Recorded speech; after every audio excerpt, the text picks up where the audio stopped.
chef at a restaurant in Orleans, weren't That's you? right. And now you're an owner of a restaurant in Cumberland, and all of this in the space of less than a year, really, in the middle of a global pandemic. Yeah. Talk us through that. Like, how did it come about? How did it feel?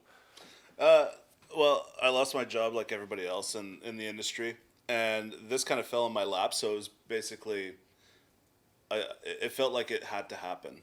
You know, I couldn't turn down like this opportunity, and in my head, it might be my only one. You know, so take a shot. You know.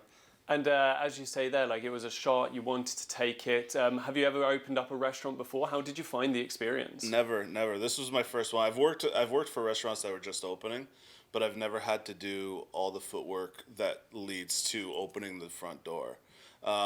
In terms of whether I know, like, if it was hard or not, like, I don't really know. It's difficult. It's not an easy thing, and there's a lot of waiting and stuff. And I'm sure that COVID created a lot more wait time, and it's kind of apparent in certain things. But overall, it kind of just gave me the time to do what I wanted to do, like, easily.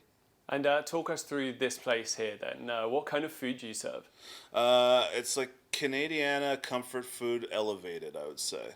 You know, so like it's basically food that people know already. There's nothing like there's no surprises, but it's done well and with really high quality products. When you say high quality products, is it something, I mean, I know there's been such a push for local products recently. Is that something that you've embarked upon as well? Yeah, so predominantly we deal only with local farmers, only local purveyors, and if I can't deal with that, obviously it's hard for a single farmer to support one restaurant. If I deal with local purveyors, it has to be Canadian, preferably local, but I'll deal with Canadian only, and that's pretty much it. Like, those are my requirements, and obviously the quality has to be good.